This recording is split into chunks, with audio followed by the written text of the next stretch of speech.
Ya, tapi mungkin gambarannya kira-kira gini ya. Hari ini kita pengen pengen pengen ngobrol aja sih sebenarnya, pengen ngobrol santai mengenai makna kemerdekaan yang kita bisa apa namanya rasain masing-masing. Apa sih esensinya di situ? Terserah sih misalnya mau dihubungkan dalam bidang pendidikan atau enggak. Khususnya mungkin di era pandemi ini kan kita mesti apa ya, mesti mencari jalan gimana sih caranya kita bisa bisa mengabdi kepada negeri sebagai sebuah entitas dalam bentuk komunitas yang rencananya nanti kita akan kompilasi terus kita akan bikinin konten untuk itu gitu. Jadi lebih-lebih kayak ngobrol karena kemerdekaan untuk orang-orang tuh kan bisa beda-beda tuh maknanya. Gitu. Itu kali Mas Singki ya. Boleh, boleh Mas. Dilanjut Mas, dilanjut. Atau mungkin Mas Singki mau mengawali dulu nih kalau saya tanya misalnya khususnya di sekarang ini di zaman pandemi, di zaman yang sekarang serba berubah di mana kita dipaksa untuk beradaptasi secara cepat karena sepertinya semua sektor itu berubah, nggak ada lagi sektor yang sama paling tidak dengan mulai dari apa ya, habit orang bekerja beda, habit orang berkomunikasi beda, habit pendidikan pun sekarang berbeda. Nah itu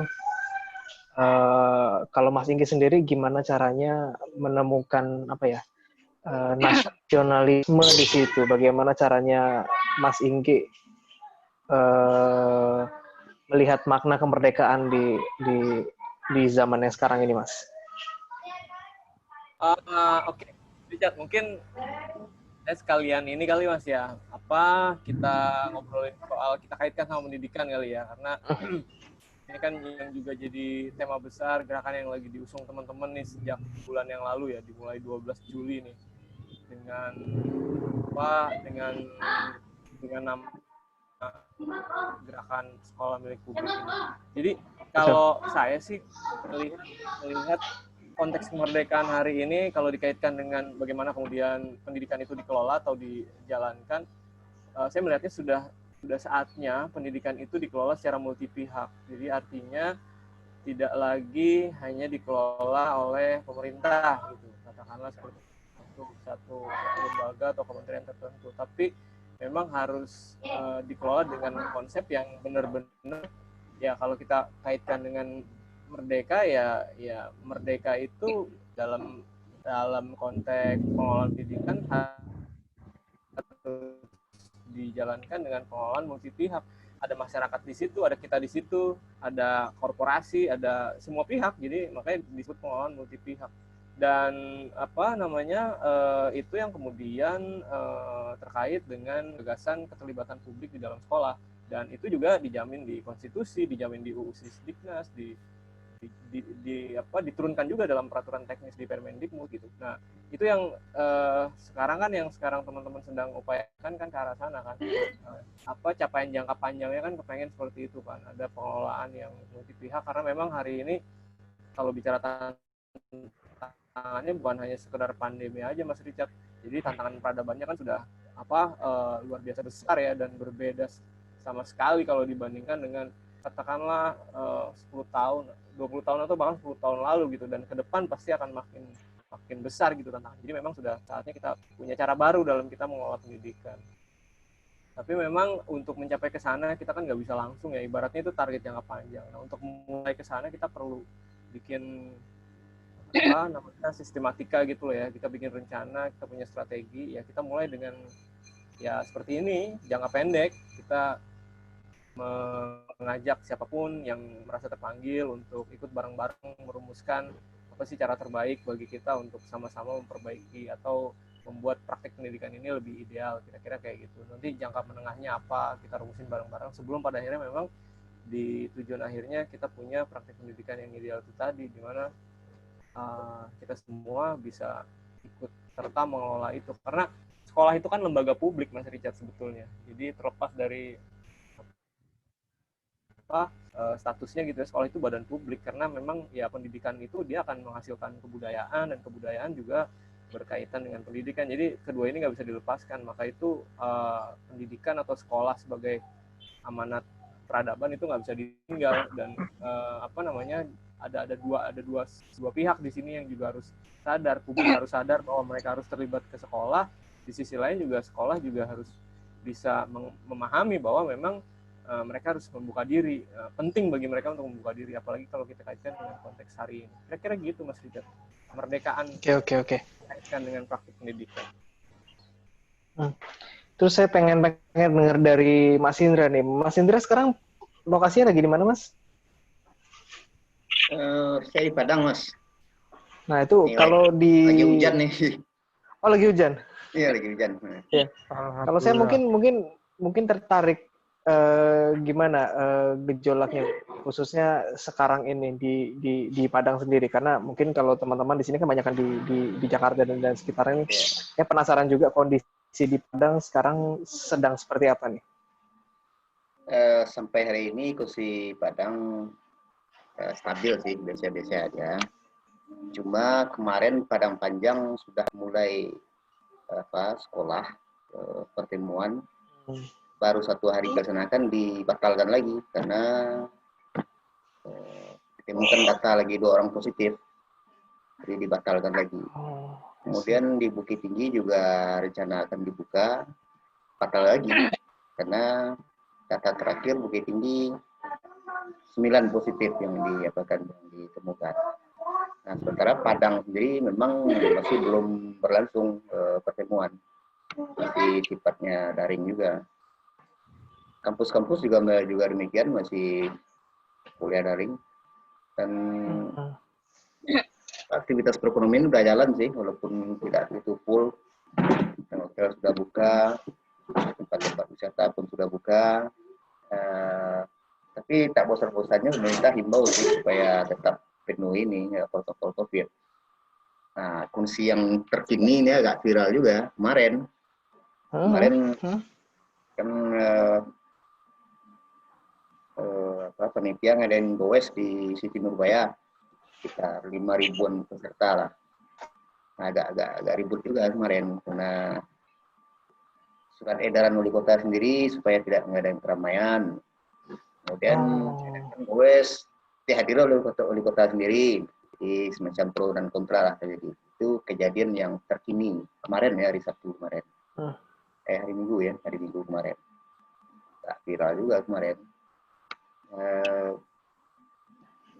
Itu sih Mas, Padang secara ini sudah jalan sih, tidak terlalu ini. Oke. Berarti sudah berangsur-angsur sudah mulai pulih seperti sedia kala ya. Iya, sudah mulai. Tapi mungkin kalau pertanyaannya lebih menjurus Mas, kalau buat Mas Indra sendiri konsep pendidikan ideal itu seperti apa Mas? Ya, idealnya sih memang tatap muka, karena interaksi antara murid dengan guru, murid dengan teman-temannya. Kalau mereka di rumah seperti ini, sebenarnya yang sibuk itu kan orang tuanya. Betul. Nah, orang tuanya sendiri, untung kalau orang tuanya yang memang ada aktivitas di rumah ya. Kalau misalnya kedua orang tuanya bekerja, terus anak-anak belajar dengan siapa? Belajar online mereka dengan HP atau dengan laptop, siapa yang ngawasi?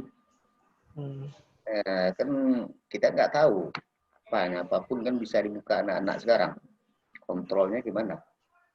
Nah, memang lebih ke interaksi antara teman-teman murid ini dengan teman-teman dia sendiri, dengan gurunya sendiri. Idealnya tetap muka sih Mas, sebenarnya harus disiasati. Nah, kalau kita lihat ke gurunya sendiri, misalnya kita kan kasihan juga. Anggap misalnya satu kelas itu ada 20 orang murid. Ya, kalau mungkin handphone mereka yang agak lumayan, oke lah. Kalau yang sedang belajar online, bisa jebol juga tuh kayaknya. Betul. Ada yang versi video, foto, voice, macam-macam bisa lihat. Contohnya anak saya sendiri, dengan ibunya di rumah ya kewalahan, mengeluh juga. Kan tanda tersirat, mereka masing-masing minta HP baru malah ya. Kayak gitu kira-kira. Dan kalau untuk tingkat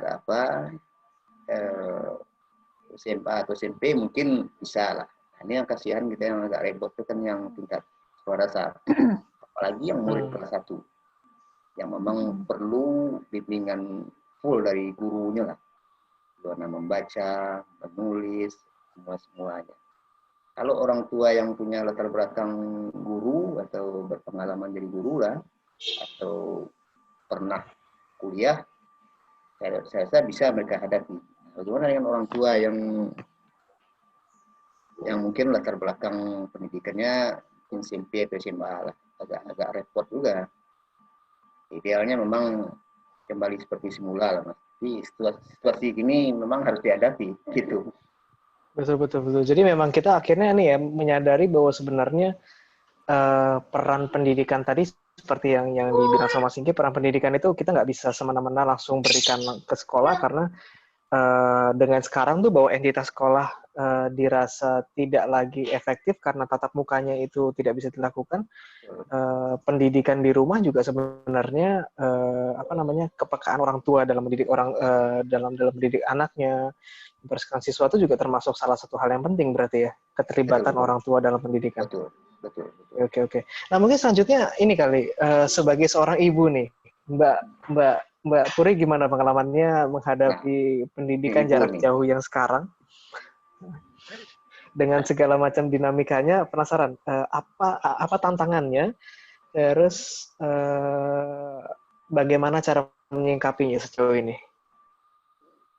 Kalau saya sih tantangannya pertama tuh perangkat kerasnya ya,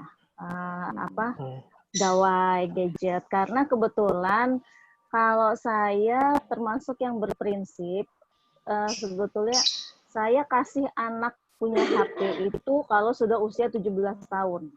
Kalau saya. Kalau sudah 17 tahun. Jadi sebelum 17 tahun, kalau ada perlu pakai HP kemarin-kemarin dengan sekolah, terus perlu ada grup kelas, grup siswa di kelas itu ya masih pakai HP saya semua. Jadi semua anak masih di HP saya sebelum usia 17 tahun. Artinya bukan mereka nggak boleh pakai gadget, tapi untuk kepemilikan ditunda sampai usia 17 tahun. Itu kalau saya.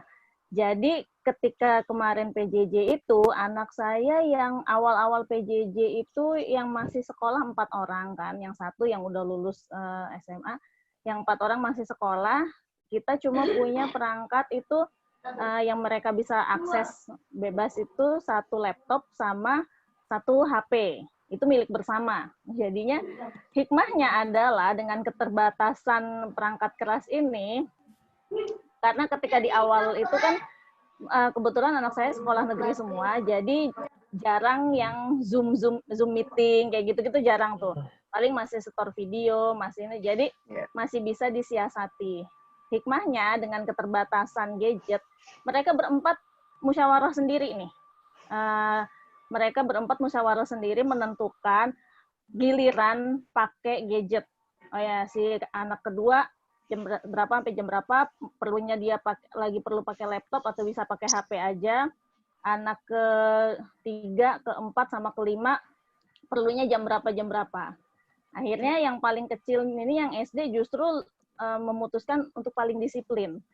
Jadi subuh-subuh dia udah japri gurunya, Pak tugas saya hari ini apa? Cepat dikerjain supaya nggak rebutan. Ntar agak siang karena dia pikir kalau agak siang nanti aku rebutan nih sama kakak-kakak. Jadi justru dia yang ternyata paling mengantisipasi supaya nggak rebutan. Nah, itu berjalan sampai kemarin semester genap itu aman. Di semester ganjil, karena kebetulan saya juga mengajar di sekolah negeri juga, memang kalau kami di sekolah negeri begitu memasuki tahun ajaran baru ini, memang ada tuntutan, semacam tuntutan dari Sudin untuk guru ini lebih kreatif dalam pembelajaran jarak jauh. Artinya yang guru-guru sekolah negeri ini yang tadinya kita tuh paling kasih tugas pakai Gform, terus di grup WA, diharapkan lebih aktif di meeting-meeting online. Lebih banyak meeting online supaya lebih interaktif dengan siswa. Nah, itu jadi di rumah juga mulai jadi masalah ketika saya harus gadget saya juga harus saya bawa ke sekolah. Biasanya tethering hotspot aja nih dari HP saya karena saya tadinya memutuskan belum perlu pasang WiFi. untuk kontrol penggunaan gadget di rumah. Jadi akhirnya ya kalau saya keluar ke sekolah, terpaksa di rumah nggak ada tethering nih ya, nggak ada tethering hotspot, mau nggak mau akhirnya sekarang pasang wifi. Walaupun untuk kepemilikan gadget masih bisa diatasi karena yang anak kedua kemarin udah lulus kan SMA, jadi tinggal 3 nih yang ikut PJJ. Terus jadi kalau di saya sih nggak terlalu nggak terlalu riuh masalah materi-materinya karena kebetulan dari awal saya memang nggak terlalu, memang membiasakan mandiri belajar sama anak-anak. Jadi dari sebelum itu udah deal kami ya, kalau saya di rumah sebelum anak-anak masuk SD kita udah bikin deal dulu. Kalau nanti kamu jadi anak SD itu beda sama anak TK. TK masuk jam 8, SD masuk setengah 7. Nanti di SD ada tugas-tugas, ada PR-PR. Itu tanggung jawab kamu untuk ngerjain. Kalau misalnya nggak ngerjain PR, itu bisa ditegur sama guru. Kalau nggak ngerjain tugas, bisa ada resiko nggak naik kelas. Kamu siap nggak sama resiko-resiko itu? Dengan bahasa yang ini ya, bahasa anak-anak tentunya. Kalau kamu siap dengan resiko-resiko itu, bangun lebih pagi, siap-siap sendiri. Jadi dari awal udah nyiapin sepatu, baju sendiri semuanya. Kalau siap dengan tanggung jawab sebagai seorang anak SD, ayo kita daftar SD sekarang. Tapi kalau belum siap, masih kepengen gaya pola hidup seperti waktu kamu di TK yang lebih santai, mau TK lagi juga nggak apa-apa, walaupun umur udah 7 tahun misalnya. Silahkan. Jadi mereka ketika masuk ke sekolah SD sudah tahu bahwa aku ngerjain. Jadi saya memang dari dulu, saya terus terang nggak pernah ngingetin anak saya ngerjain PR. Nggak pernah ngingetin kalau anak saya ada ulangan atau apa. Saya tahu ada PR, karena kan saya gabung di grup orang tua ya. Saya tahu mereka ada PR apa aja, saya tahu mereka ada ulangan apa aja, tapi yang tiap malam saya ingatkan itu cuma gimana tanggung jawab kamu hari ini sudah selesai semua belum? Dan itu mereka udah tahu, tanggung jawab itu deskripsinya tuh bawahnya banyak. Apakah PR sudah dikerjakan, baju untuk besok sudah disiapkan, alat tulis, dan itu udah mencakup semua. Saya gabung, rangkum di dalam kata tanggung jawab. Tanggung jawab kamu hari ini sudah beres semua belum? Kalau udah ya udah, saya percaya. Nah, kalaupun mereka ternyata belum ngerjain PR, nggak ini, saya wait and see aja. Saya kasih mereka kebebasan belajar.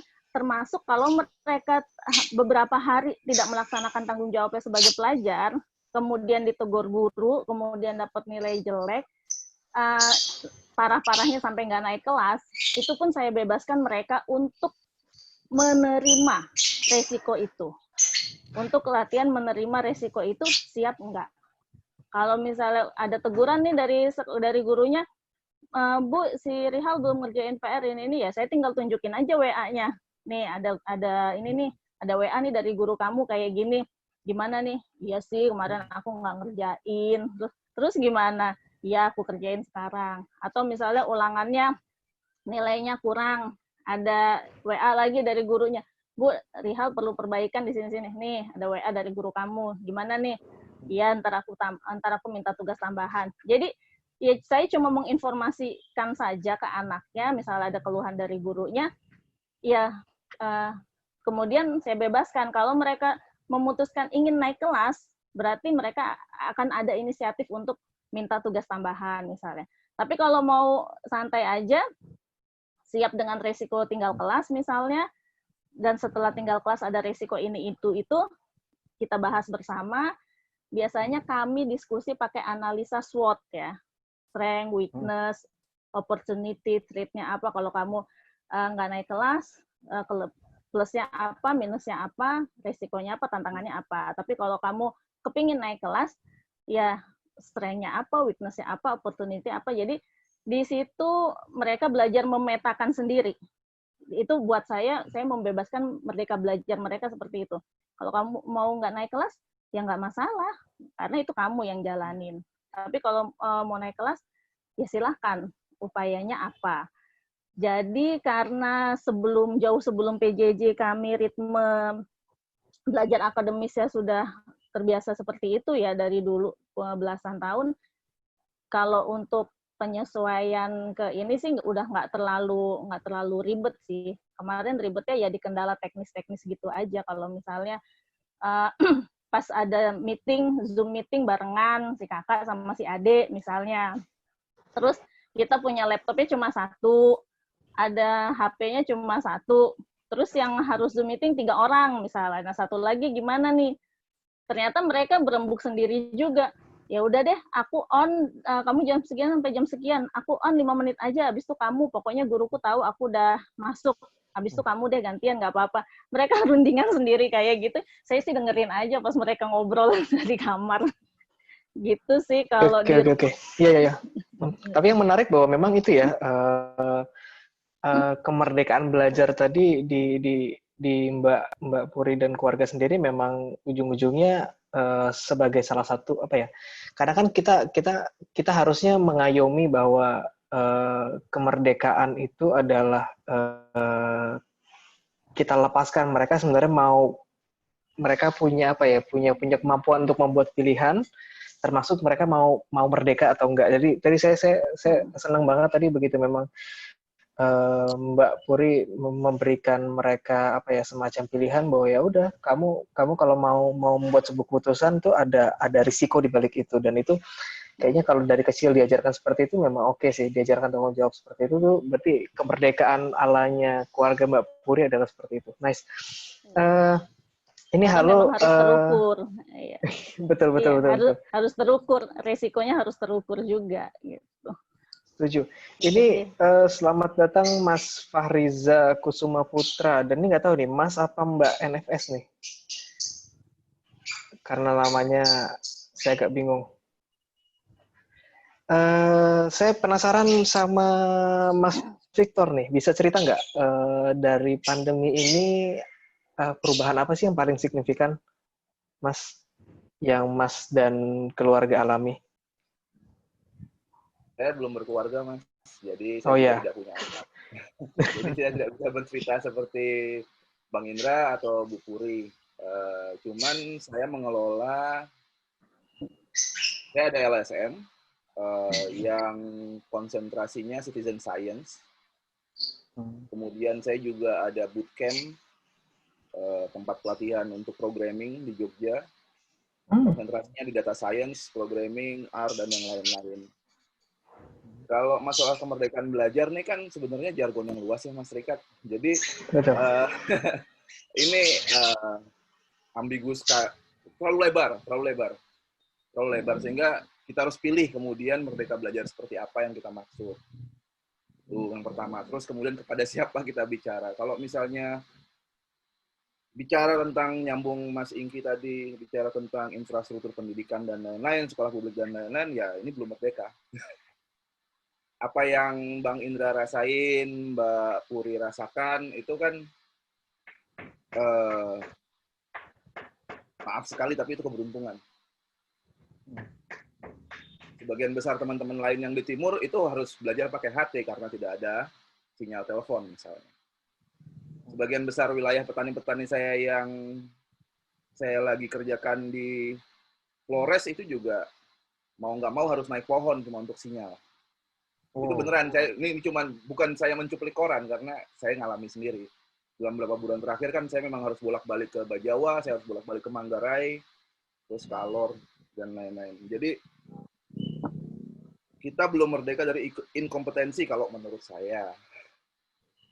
Karena infrastrukturnya berantakan, terus kemudian konsep yang ditawarkan Merdeka Belajar itu terlalu lebar untuk bisa diterjemahkan di masing-masing daerah. Itu sih, Mas. Tapi kalau untuk saya pribadi, kalau secara internal,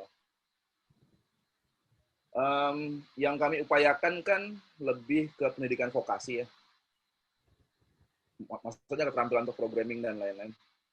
Termasuk misalnya pendampingan petani dan citizen science yang dikerjakan oleh LSM saya. Karena kami misalnya bekerja sama dengan guru-guru SMK untuk mengajari teman-teman yang bersekolah di SMK yang ada di wilayah yang rapuh, di ekosistem yang rapuh kayak kars, untuk menghargai airnya, untuk menghargai sungai-sungai bawah tanahnya dan lain-lain. Seperti itu sih Mas, kalau yang saya alami. Oke, berarti kalau menurut Mas Victor sendiri, apa yang paling krusial yang perlu kita perbaiki supaya paling nggak tadi Merdeka Belajar itu bisa mulai diterapkan secara lebih merata lah. Karena tadi menarik bahwa Mas Victor sendiri ngerasain di Timur itu sangat jomplang dengan apa yang dirasakan mungkin teman-teman di Jakarta dan Jawa pada umumnya. Kira-kira apa nih yang mesti secara mendasar itu harus diperbaiki dulu? Oke. Bagi saya kurikulum atau metode PJJ yang sekarang masih terbatas.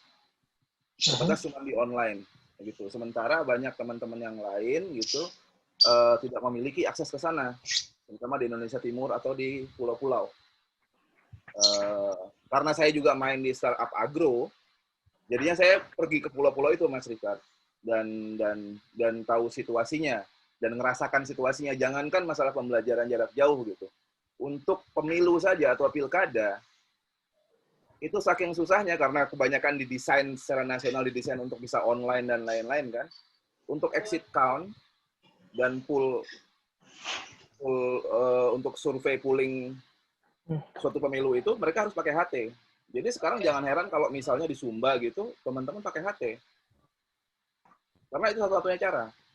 Nah, sekarang tinggal bagaimana caranya masyarakat sipil yang lain itu bisa menambal sulam bagian yang bolong dari situ. Contoh, saya share screen ya. Boleh. Bentar, saya setting dulu. Berapa teman-teman saya silakan. kemarin di ujung timur Bali, teman-teman wartawan terutama, kebetulan saya juga orang Bali. Saya lahir besar di Bali, orang tua saya Flores, ibu saya Jawa, jadi Indonesia lah, campur-campur nggak karuan. Teman-teman di Bali juga nggak usah jauh-jauh Flores deh, Bali aja, Karangasem, Amplapura Mas, itu wilayah daerah miskin. Kota saya sendiri di Buleleng, itu juga kota miskin yang satu punya permasalahan topografi dan geografi, terkungkung oleh pegunungan sehingga nggak ada sinyal. Kami baru dapat TVRI, kami cuma dapat TVRI sampai 2005 baru kami dapat RCTI sama SCTV. Itu kampung saya. Jadi teman-teman di sini ngomong decoder di Jakarta gitu, saya nggak ngerti apa itu decoder. Kesatria Baja Hitam gitu, saya nggak ngerti apa itu Kesatria Baja Hitam. Itu sampai sekarang pun seperti itu. Artinya kayak beberapa wilayah di Karangasem di Buleleng itu juga susah. Jadi nggak usah jauh ke Papua atau ke sana. Atau bahkan contoh paling dekat lagi Jawa deh. Wilayah penelitian saya itu sepanjang pantai selatan Jawa. Jadi dari Ciletuh, karena saya penelitiannya, LSM saya kerjanya di riset advokasi kars dan air, ekosistem kars, ekosistem batu kapur. Dan itu kan memanjang dari Ciletuh, Gunung Kidul, Gombong, Trenggalek, Lumajang, terus sampai ke Banyuwangi. Itu juga wilayah susah sinyal, Mas. Wilayah susah sinyal, wilayah susah sekolahan, nggak usah sinyal, sekolahan aja. Jarak SD 1 ke SD lain itu bisa puluhan kilometer. Jadi kalau misalnya ini belum beres, kita akan menyisakan 2-3 angkatan generasi yang baru yang bermasalah dengan pendidikan, dan kita akan punya bonus kemiskinan berkali lipat 3 tahun, 5 tahun dari sekarang. Kenapa? Karena mereka nggak bisa compete, Mas. Mereka mau urbanisasi, mau berangkat ke kota, mau Betul. Oke, saya lupa, saya mau share screen. Iya. Iya, menarik banget sih sharingnya bahwa memang terkesan kalau sekarang ada apa ya? Ada satu kebijakan tuh kayaknya sangat terfokus di perkotaan, bahwa kayaknya hal-hal seperti ini menuntaskan masalah, Mas Richard. Spesifik ya. Bagaimana kartu prakerja disiapkan itu membelenggu menurut saya, bukan memerdekakan. By design kartu prakerja itu kan untuk orang yang sedang mencari kerja, ya, atau sudah lulus dari pendidikan vokasi D3, S1 dan lain-lain, dia belum bekerja, sama juga prakerja. Terus didesain untuk menjadi kartu tidak bekerja dan kartu belum bekerja. Ya kan, orang kemudian di PHK, habis itu masuk kartu prakerja, anak sekolah juga masuk kartu prakerja. Aduh, berantakan itu. Betul. Kita belum merdeka belajar. kita belum merdeka dari inkonsistensi dan inkompetensi pejabatnya kita untuk mendesain gitu. Ini contoh nih, ini gambar yang di sini, yang di screen-nya Mas kalian ini kan di Magelang. Oh, I see. Oke.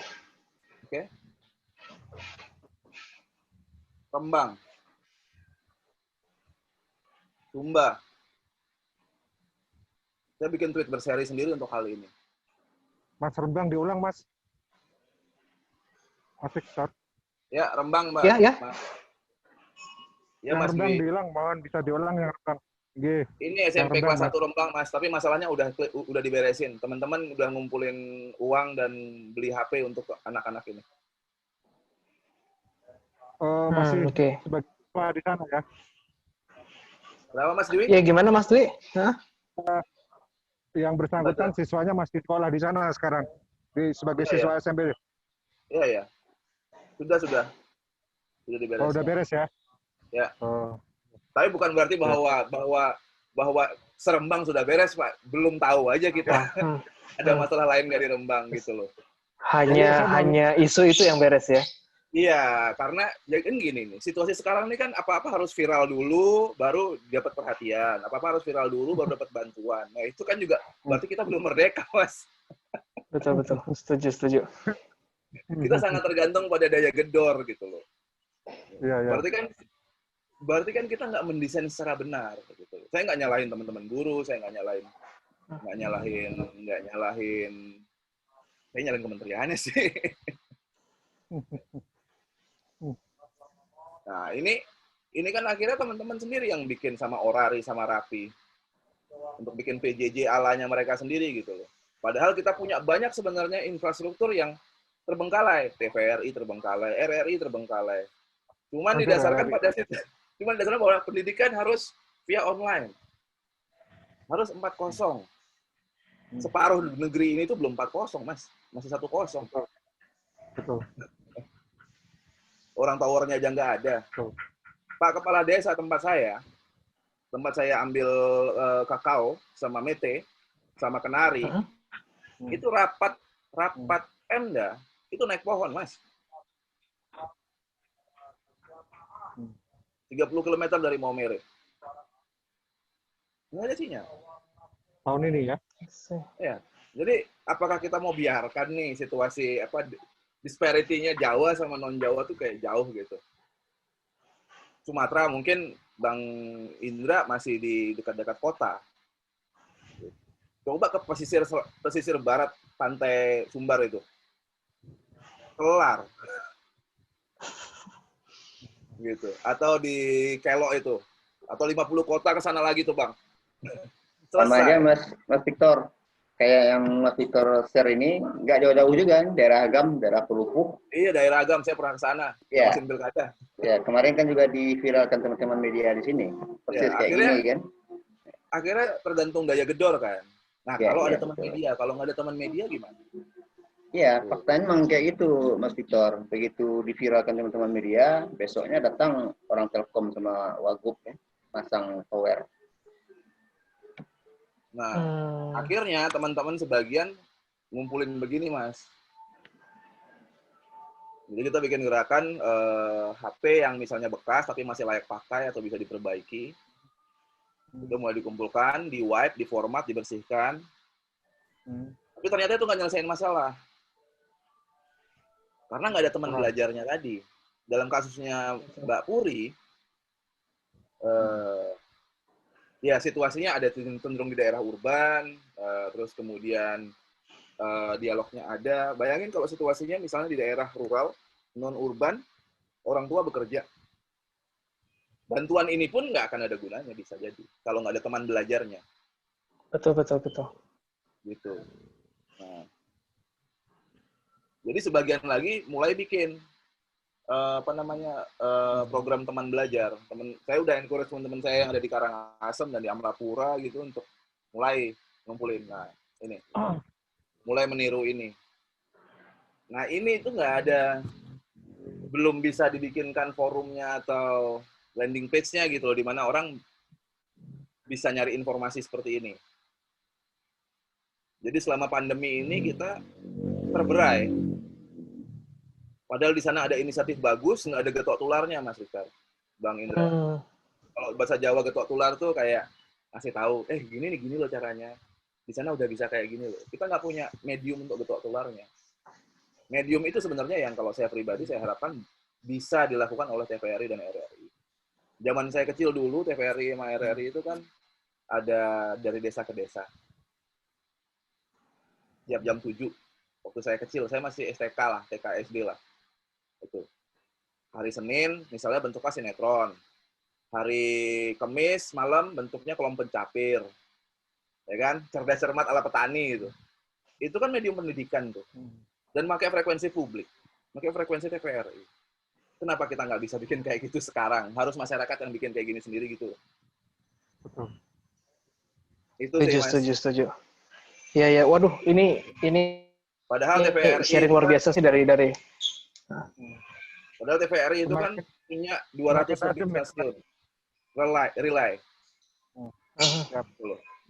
Dan akhirnya kalau dengan TVRI kan lembaga penyiaran publik, kita nggak tergantung dengan USO atau PSO, Public Service Obligation atau Unit Service Obligation yang biasanya diemban sama private sector. Biasanya kan pabrik atau perusahaan besar gitu untuk alasan deduksi pajak mereka akan punya USO atau PSO. Telco misalnya, contoh Telkomsel. Usunya dia itu adalah membangun tower-tower di wilayah-wilayah terpencil sebagai imbal balik dari dia punya perkecualian sedikit lah di pajak. Gitu. Jadi program baktinya Telkominfo itu kan sebenarnya uso-usonya private sector yang diaktifkan. Jadi kalau kita mau ngarepin itu terjadi, ada tower-tower dan semua orang bisa online dari Sabang sampai Merauke, masih lama. Mending TVRI sama RRI sama radio panggil. Betul. Jadi kayak mungkin kita harusnya menggunakan apa yang kita punya sekarang untuk paling tidak membuat kondisi kita tuh sedikit lebih ideal ketimbang kita bermimpi terlalu jauh untuk kondisi yang sangat ideal yang memang akhirnya mengorbankan banyak hal di sekarang ini. Setuju. Nah ini Mas Dwi kayaknya mau ada banyak komen nih mengenai hal ini. Gimana Mas Dwi?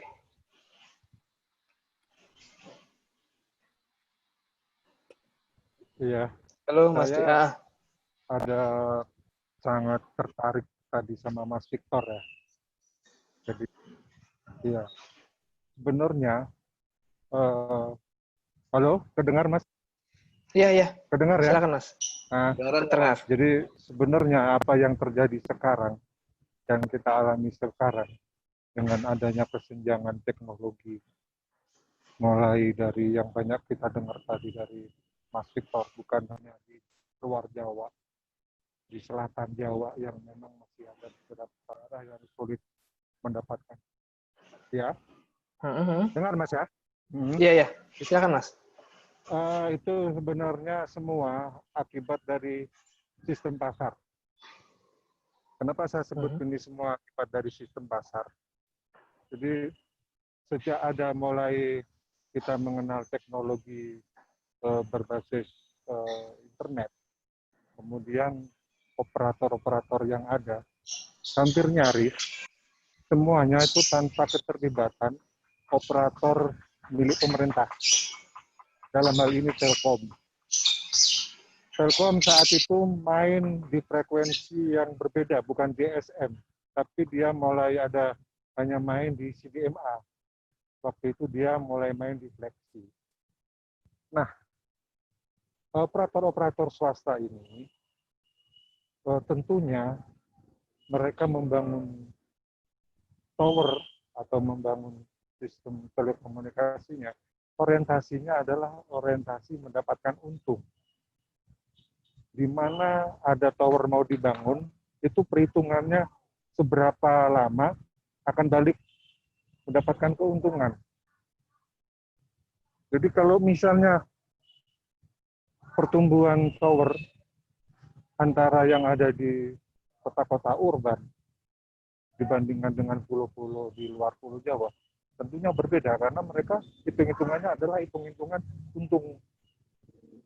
Nah, ini salah awalnya.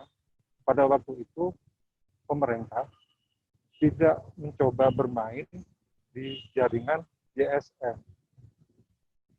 Sehingga saat ini pun yang merasakan keuntungan itu semua adalah dia operator swasta. Bahkan sebagian adalah investor dari luar. Pertama kali saya ketemu Mas Ingki tahun 2012 di Sumberjaya di Lampung Barat. Saya sedang mendirikan tower. Saya di sana 6 bulan. Selama saya 6 bulan bolak-balik dari Tanjung Karang ke Lampung Barat, saya mendirikan juga ada tower di punya apa namanya SL di Lampung Timur. Setiap saya ketemu masyarakat, semuanya mengutarakan, Pak, bangun di sini, bangun di sini, bangun di sini. Dan itu kalau semua dicukupin memang ya 50% dari pembangunan yang saat itu kita bangun itu nggak terpenuhin. Sampai hari ini pun mereka masih kesulitan untuk mendapatkan sinyal. Nah, kesempatan-kesempatan ini yang lengah tidak menjadi antisipasi dari pemerintah. Nah, lalu solusinya benar, kita sepakat, kita harus memanfaatkan sumber daya yang kita miliki, aset-aset negara yang kita miliki lewat TVRI maupun lewat RRI itu dipakai sebagai media pendidikan. Jangan menggantungkan kepada alat dalam hal ini gadget, HP. Karena dengan frekuensi yang menjangkau sampai di daerah-daerah terpencil, RRI mampu. Nah, dari situ mungkin bisa dilakukan. TVRI pun juga bisa melakukan. Dan jamnya saya dengar hari ini TVRI memang sudah ada yang punya program pendidikan, tapi itu sangat terbatas waktunya. Hanya berapa jam, dan itu untuk pendidikan-pendidikan di tingkat dasar aja. Pendidikan menengah mereka tidak lakukan. Nah, kembali lagi tadi seperti kata Mbak Puri, kemudian kata Mas Indra, sebenarnya kita kembalikan. Belajar ini seperti apa yang mau kita inginkan terhadap anak-anak kita, apa yang mau kita ingin dapatkan pelajaran terhadap anak-anak bangsa kita. Saya sampai hari ini masih mempercayai bahwa pendidikan di luar itu justru lebih baik daripada pendidikan yang ada di dalam sekolahan. Di luar itu anak-anak kita masih bisa belajar interaksi dengan lingkungan yang mungkin mereka bermain, ketemu lawan mainnya dari berbagai latar suku, berbagai latar agama, dengan interaksi yang lebih intensif tanpa ada batasan-batasan dibandingkan dengan di sekolahan. Di sekolahan, pelajaran-pelajaran yang saya lihat terhadap anak-anak saya dan lingkungan-lingkungan yang lain, saat ini orientasinya sudah harus memang dirubah. Dan momen yang pas adalah tahun ini. Lewat pendidikan, lewat Kementerian Pendidikan, harus mampu menciptakan bagaimana sebuah sistem pendidikan ini menghasilkan orang-orang yang tidak berorientasi kapital, tapi orang yang berorientasi humanis, orang-orang yang punya kepedulian, solidaritas terhadap sesama warga, sesama bangsa.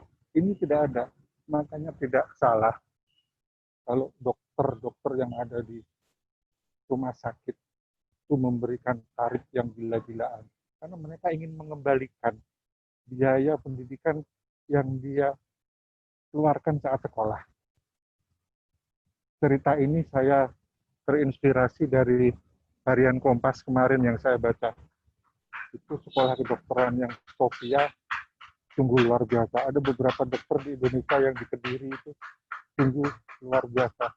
Mereka seandainya ada 100 dokter seperti itu, mungkin akan jadi berbeda. Pandemi ini juga dengan sekian lamanya kita hadapi hampir 5 bulan ini mungkin akan cepat selesai. Begitu Mas Richard. Oke. Setuju Mas, setuju banget Mas. Bahwa memang pada dasarnya kunci dari gerakan Merdeka Belajar itu adalah pertama kolaborasi, dan kedua itu menyadari bahwa sebenarnya tanggung jawab ini adalah tanggung jawab bersama sebenarnya ya. Jadi apapun yang kita bisa bantu, kita akan bantu sebenarnya. Nah, oke. Mas Nanang nih, Mas Nanang ada komentar nggak Mas mengenai hal ini Mas? Atau ada sesuatu yang mau dibagikan Mas? Halo, iya. Selamat siang semuanya. Assalamualaikum. Selamat siang, waalaikumsalam. Mohon maaf kalau sinyalnya kurang baik, ini lagi di jalan soalnya lagi jemput anak. Oh, oke. Halo, suara saya terdengar jelas? Aman Mas, jelas.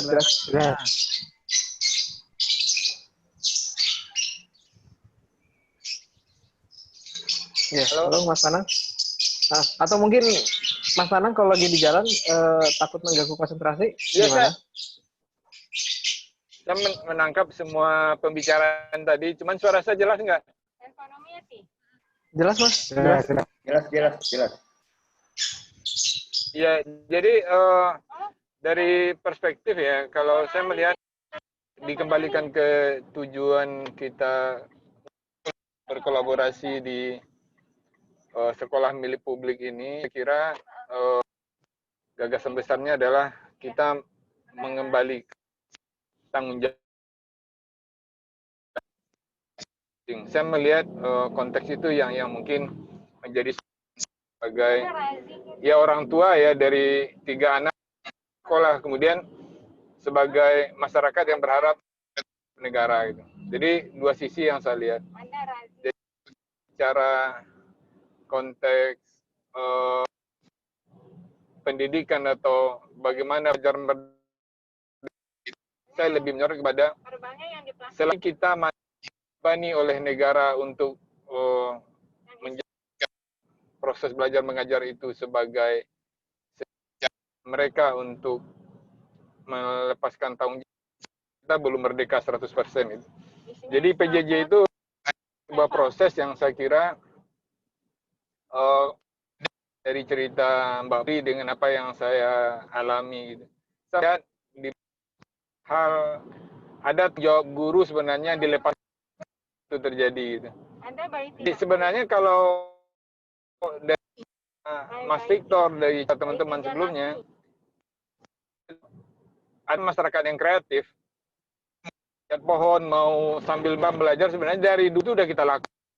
Belajar mandiri itu udah Indonesia jago, tapi ada yang hilang, yaitu tanggung jawab guru negara gitu. Makanya saya Daiki sempat berbicara gagasan sekolah milik ini adalah sebuah gagasan saya kira kita dukung bersama.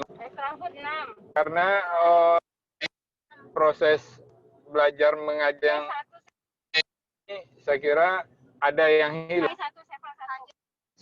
Nggak semua orang bisa mandi dengan, saya kira usah jauh-jauh ke pelosok timur seperti kita aja di kota di Depok nih, di orang tua itu juga heboh bagaimana dan banyak sebenarnya langgar nih di era PJJ.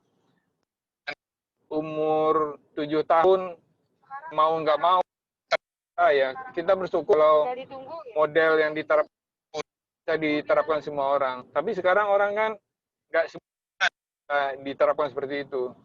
Nah jadi mereka dipaksa Gmail atau punya email sendiri, mereka dipaksa punya gadget sendiri. Kalau anaknya berantem satu sama sehingga orang tua nggak mau pusing, ya udah beliin aja gitu. Nah sehingga kontrol dan gadget pun sebenarnya melebihi dari apa yang dilakukan. Kalau cerita Mbak Puri yang menarik aja, nak diberi kemerdekaan, diasi karena ibunya guru dari awal sudah. Tapi bagaimana dengan orang tua yang harus pergi ojek, harus pergi berdagang dan lain-lain? Siapa yang ngawasi anaknya? Nggak ada.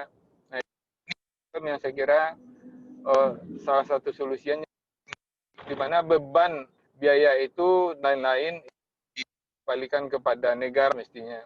Selagi negara belum total membantu untuk belajar secara merdeka, ini belum teknikal dari yang disampaikan teman-teman tuh orang Indonesia paling kreatif, orang Indonesia paling kreatif, nggak perlu khawatir lah manjat pohon mau sambil selam atau mau sambil sambil arung jeram belajar, karena bangsa Indonesia dari dulu udah terkenal. Lawang pesawat tempur dilawan pakai bom runcing kita menang juga kan.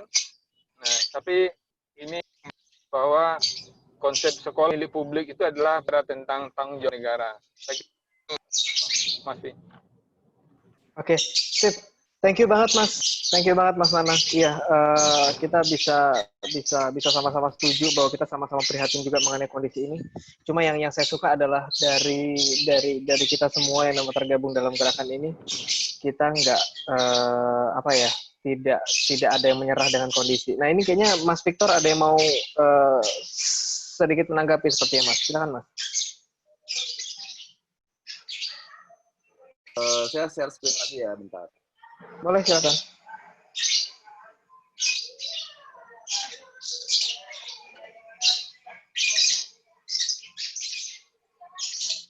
Tepat sama Mas Nana, sama Mas Suka. Makanya itu ada beberapa grup sebenarnya. Grup yang satu lagi ngumpulin uang, grup yang satu lagi ngumpulin HP bekas, ada grup yang lain lagi jadi teman belajar. Nah, ini yang harusnya digetok tularkan. Artinya ditularkan ke teman-teman di daerah-daerah lain. Gitu. Karena yang kerja kan bukan cuma yang orang yang di kota, yang di desa juga kerja, buruh tembakau, terus kemudian petani di ladang, semua orang bekerja. Mau nggak mau harus bekerja. Situasinya sedang susah. Nah, yang keluhannya saya itu lebih pada sinerginya. Sinergi ketika contoh gini. TVRI memang menyisakan slot waktu. Benar kata Bang Indra tadi Mas Dwi gitu. Sebulan yang lalu kami diskusi dengan Dewas TVRI.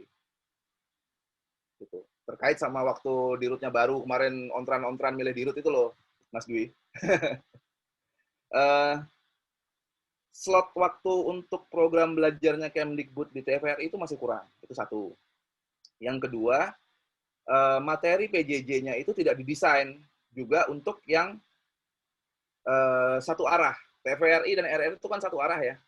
Beda dengan Zoom. Seperti ini kita bisa berinteraksi, kita bisa dapat respon dari lawan bicara kita. TVRI kan enggak. RRI kan juga tidak. Dengar suara saja. Radio panggil bisa dua arah tapi juga dengar suara saja. TVRI lebih parah sebenarnya kalau dilihat dari respon dan interaksi ya. Dan nggak ada respon. Itu kan kayak kita lagi mengulang lagi eranya zaman dulu, zaman saya kecil itu, TPI, Televisi Pendidikan Indonesia. Kan jam 9 sampai jam 10 mata pelajaran, kayak gitu aja. Jadi yang namanya yang saya contohkan ini jadi penting kemudian program teman belajar itu tadi. Bagaimana teman-teman yang muda bisa nemani.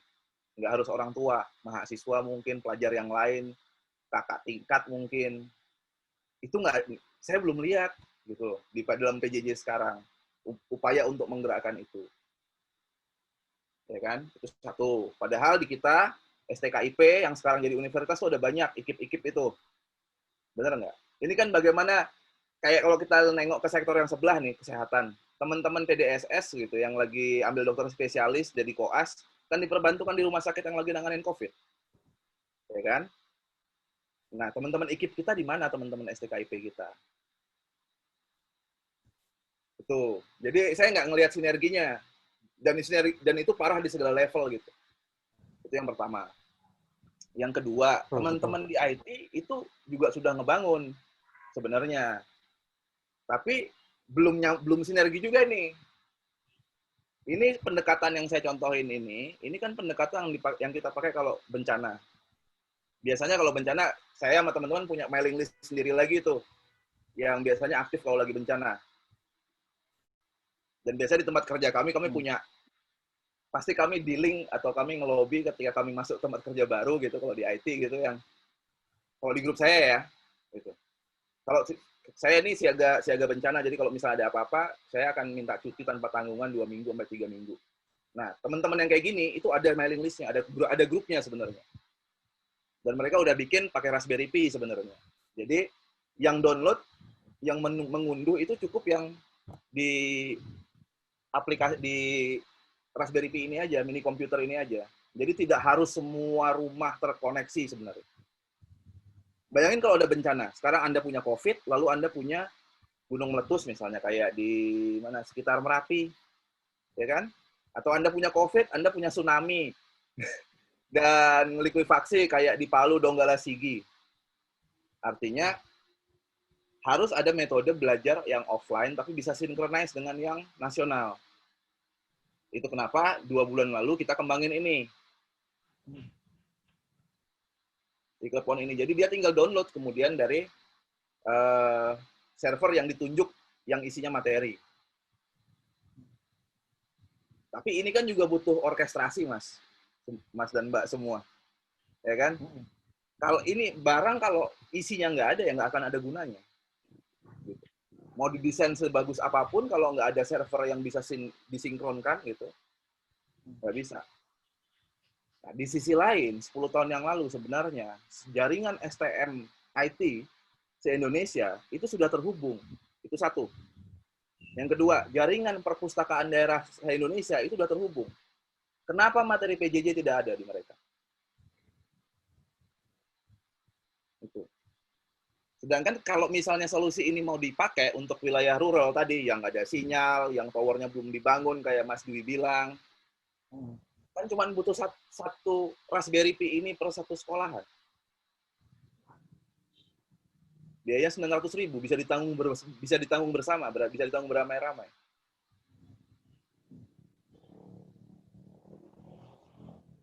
Itu kalau terkait masalah solusi dan being kreatif ya. Saya juga percaya bahwa kita semua akan kreatif. Dulu waktu pertama saya semester 1 dan terjun di Aceh, tsunami, masih mahasiswa baru, nggak ada tower, kita panjat pohon, Mas Dwi. Ya, betul. Kita bikin tower pakai pipa ledeng, Mas Dwi. Ya, betul. Gitu loh. Waktu gempa Jogja, cerobong asap pabrik gulanya Madukismo, saya pasangin antena, Mas Dwi. Gitu. Saya juga orang ESP, saya juga pernah kerja di telco, 9 tahun saya kerja di telco.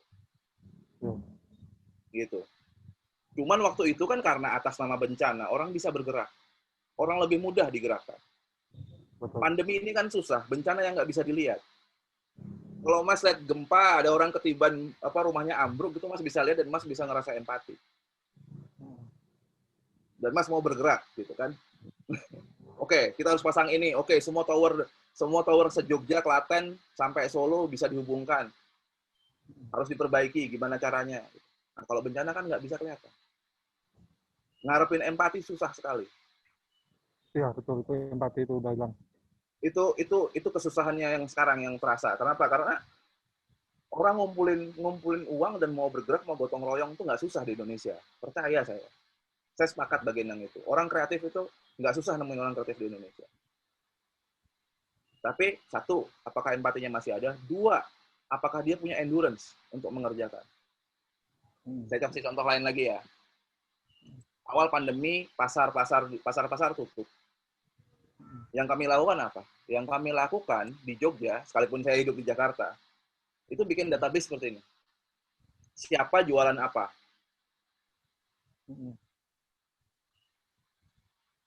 Sambatan Jogja tuh ada sambatan tuh mengeluh gitu. Siapa jualan apa, bahan bakunya apa, RT berapa, RW berapa. Nggak sampai seminggu, Mas. Bisa, kalau mau ada yang gerakin. Cuman berapa lama ini akan bertahan? Dan saya hitung, itu bertahan 2 bulan. Selepas 2 bulan, semua orang akan balik dengan kesibukannya masing-masing, permasalahannya masing-masing. Jangankan yang kayak gini, kami bikin yang kayak gini juga.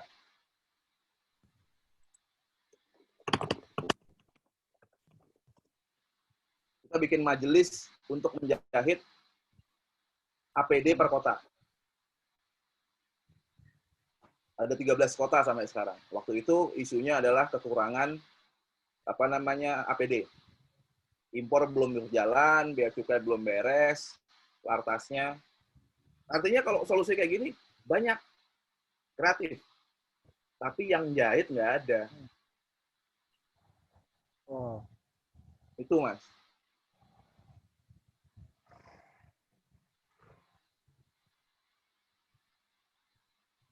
Ini kita bikin sendiri, sampai kita bikin polanya, sampai kita bikin video tutorial untuk menjahitnya.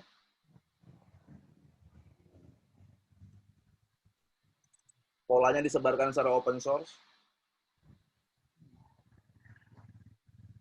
Nah, di pendidikan karena isunya itu lebar tadi, Mas Richard, makanya saya tadi bilang kayaknya kita perlu pagarin gitu. Merdeka belajar yang seperti apa? Karena isunya lebar banget gitu. Kalau mau cari solusi, banyak solusi gitu. Masalahnya adalah untuk masalah yang mana solusinya mau ditawarkan gitu. Jangan sampai kita memberikan solusi untuk masalah yang tidak ada. Atau malah mencari-cari masalah. Memindahkan semuanya ke Zoom, memindahkan semuanya ke prakerja dan lain-lain, itu mencari-cari masalah kalau menurut saya. Betul. Karena memang isu utamanya sebenarnya bukan di situ ya. Maksudnya masih banyak sekali isu-isu yang lain yang sebenarnya layak untuk diperhatikan. Tapi entah kenapa sepertinya effortnya terarah ke sesuatu yang belum menjadi isu utama. Setuju banget, Mas. Orkestrasinya yang nggak ada, Mas. Ya. Nah, thank you banget, Mas Victor nih sharingnya hari ini.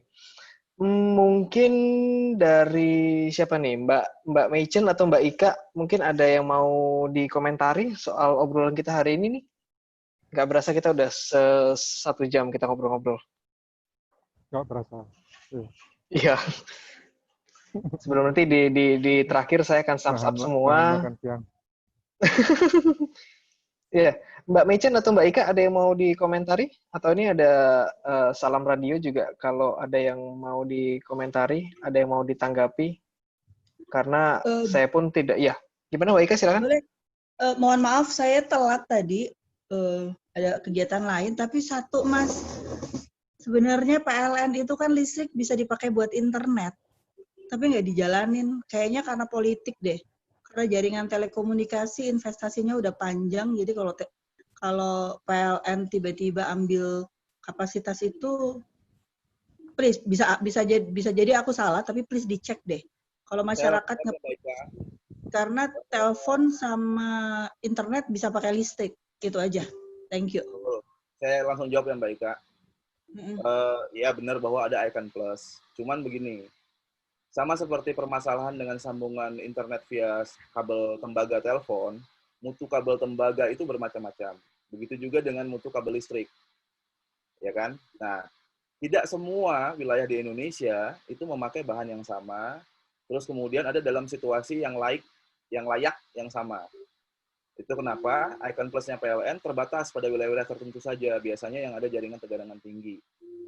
Kebetulan saya juga punya ISP dan saya ngelola bandwidth dari Icon Plus juga.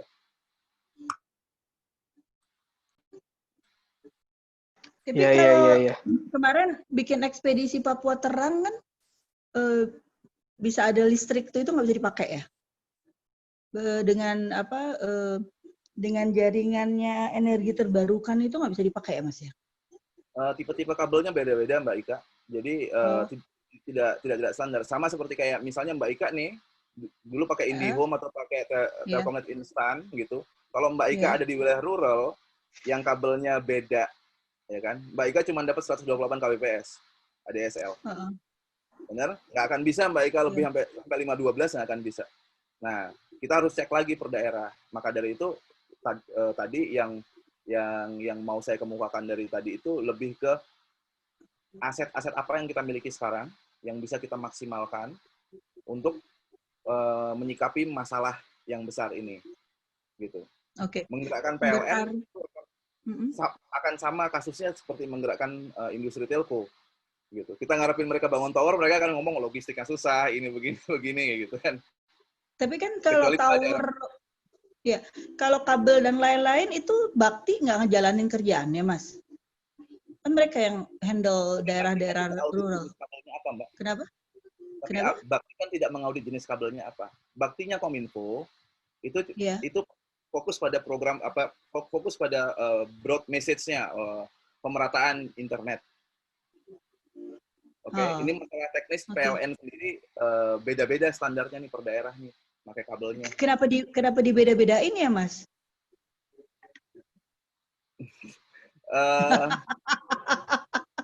That's why aku bilang ada kalau secara politis PLN dibenerin memang mengancam investasi jaringan telekomunikasi, arahnya ke situ kayak sekarang apa? Itu perdebatan yang yang berbeda sendiri masalah Icon Plus dan optimalisasinya Icon Plus kan itu kenapa Icon Plus sekarang paling aktifnya di Jawa, di non Jawa Icon Plus nggak begitu aktif. Yang menjalankan internet di atas jaringannya PLN itu Icon. Iya, anak perusahaannya sih itu dari puluhan tahun nguplek aja di situ ya, padahal kalau dijalanin bener kan kenapa nggak di-push ke sana gitu kan.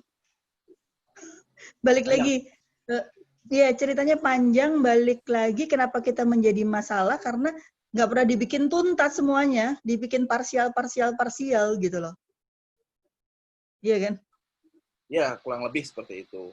Makanya yang paling bisa diorkestrasi atau dijahit sekarang adalah inisiatif masyarakat sipil, ya kan? BUMN kalau menurut saya masih jauh jangkauannya dari kita. Setuju. Mereka bergerak, mereka akan bergerak juga parsial pada isu tertentu saja. Kalau misalnya ada yang bermasalah di Banten dan mereka ke Banten beresin gitu, nggak ngeberesin masalahnya, kalau masalahnya bisa jadi di nasional ada masalah yang sama. Nah iya, that's mean itu. Aku rasa itu benar Mas. Makanya balik lagi kalau dibilang gerakan kita bukan nyenggol politik, kita nggak nyenggol politik kesenggol kita sendiri. Karena pemikiran kita kan selalu bertanya.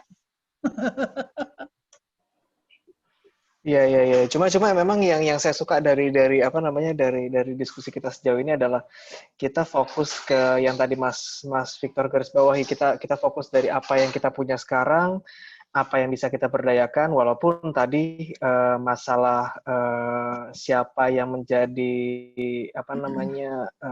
konduktornya, siapa yang akhirnya merangkai semua menjadi sebuah orkestra itu tuh menjadi sangat penting. Setuju. Itu kalau misalnya kita ngomongin keterlibatan pemerintah dan segala macam, kayaknya itu bakal akan kemana-mana. Dan kayaknya sih nggak bakal habis-habis ya kayaknya ya. Teman saya masih tetaplah berkarya, lupakan sejenak negara. Ya walaupun memang tujuan kita adalah untuk bangsa ya, tapi ya pada dasarnya setuju. Ada lagi mungkin teman-teman yang mau kasih komentar, atau Mas siapa nih? Mas Ingki kayaknya dari tadi udah nggak sabar untuk mau kasih komen lagi nih. Oh enggak, lanjut dulu Mas. Saya ngeliat di sini ada Mbak Meichen sama Mas Gilang tuh. Monggo, silakan. Iya, boleh. Mungkin Mbak Meichen dulu nih. Udah sempat komen tadi di chat. Mbak Meichen ada yang mau disampaikan? Ini dibuka. Ya, silakan Mbak Meichen. Halo. Ya, halo. Ya, suaranya aman, silakan. Agak putus-putus ya, maaf ya. Silakan. Ya, mungkin kita mulai dari yang saya bisa dengar tadi gitu. Dari yang tadi saya tulis di chat, ya mungkin bisa pelan-pelan gitu dari sekolah kita ini, sekolah milik publik, lebih fokus gitu. Apa dari langkah-langkah yang kita mau bikin gitu. Supaya jangan kita hanya pembahasan, kemudian nggak kelihatan gitu langkah jadinya gitu, yang real yang terjadinya gitu. Emang kita sepertinya semuanya berdasarkan dengan bidang masing-masing sangat memahami kan bahwa aral yang merintangi masalah-masalah dunia pendidikan ini gitu. Tujuan kita kan semua peduli untuk anak-anak gitu kan, untuk generasi bangsa kita. Namun terlepas daripada semua kesulitan itu, kita sebagai yang membuat gerakan sekolah milik publik ini, bagian daripada sekolah ini, mungkin harus dibantu gitu, dibikin, saya kurang ngerti sih namanya apa, teman, maksudnya kita bisa melakukan sesuatu gerakan yang memang terlihat gitu, movementnya gitu, terdengar gaungnya gitu, buat sama yang lain gitu. Sehingga mereka lihat, oh iya betul sekolah ini ada. Memang kalau seperti yang dicontohkan oleh Mas Victor tadi ya, ketahui dulu masalahnya, apa yang dibutuhkannya gitu kan, solusinya apa nih gitu kan. Dengan para ahli-ahli yang tersedia, para relawan yang bersedia untuk nyemplung di bidang itu masalah yang terjadi saat ini. Memang betul, jika terjadi bencana, barulah orang itu memang bisa benar-benar gerak gitu loh. Kayak ya nggak usah bencana, kebakaran di tetangga kita semua keluar berusaha matiin itu api gitu kan, nggak mau gitu. Tujuannya kan sebenarnya melindungi orang kita sayangi paling enggak gitu. Tapi ya memang kalau dalam hal pandemi ini riuhnya informasi, berita dan segalanya bagi pendidikan bukan hanya karena pandemi sih, kenapa pendidikan ini sangat lambat gitu. Kenapa kita anak-anak pemerataan pendidikan itu tidak dirasakan secara menyeluruh di Indonesia ini, bukan, menurut saya bukan hanya karena pandemi. Untuk saat ini pandemi ini membuat kita jadi melek mata gitu. Merasa lebih khawatir gitu kan. Tapi sebenarnya mungkin dari lalu-lalu juga gitu sudah terjadi gitu.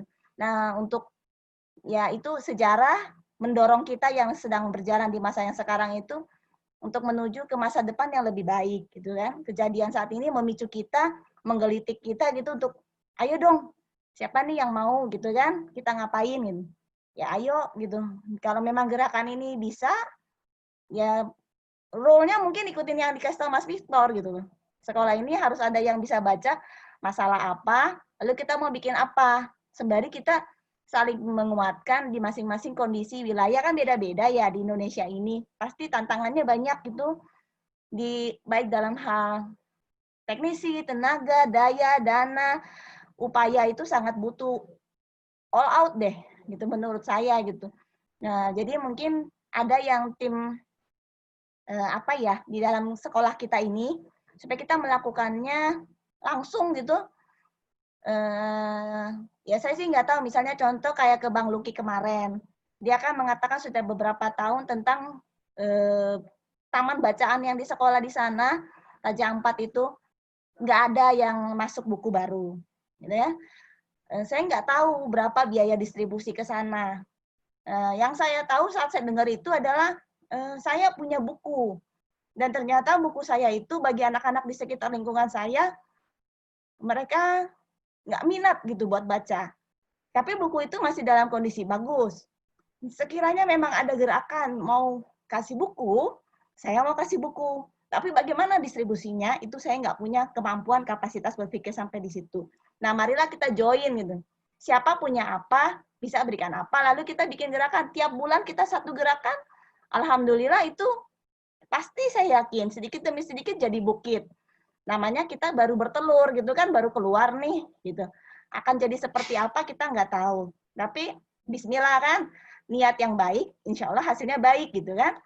Nah jadi kalau menurut saya, kita semua nih orang-orang punya hati besar, pasti bisa tahu. Kalau dari saran saya, kita sharing-sharing tentang, saya hari ini sedih karena 17 Agustusannya sepi gitu. Jadi ya agak-agak gimudi gitu ya. Kita mungkin butuh gerakan yang dalam bentuk nyata untuk menyatukan kita punya semangat dan mindset tentang apa yang kita ingin lakukan. Mungkin saat ini mulai dari wilayah siapa atau apa yang kita punya, lalu kita arahkan ke sana di setiap masalah yang di dalam kelompok kita ini bisa bahas dengan solid, dengan all out gitu. Itu saja dari saya ya Mas Richard dan teman-teman. Oke, setuju banget Mbak Mechen. Thank you banget udah mencerahkan nih sesi diskusinya. Iya setuju banget bahwa memang ada baiknya kita mulai dari tadi ya, sesuatu yang kecil sampai nanti hopefully kita bisa menjadi sesuatu yang lebih besar nanti. Nah, Mas Gilang nih, Mas Gilang ada yang mau disampaikan nggak Mas? Konteksnya hari ini kita bahas banyak nih. Yes, silakan Mas. Oh ya. Ya, terima kasih dari rekan-rekan di Sekolah Milik Publik. Saya mohon maaf baru bergabung jam 2 tadi karena ada beberapa keperluan yang harus saya selesaikan tadi.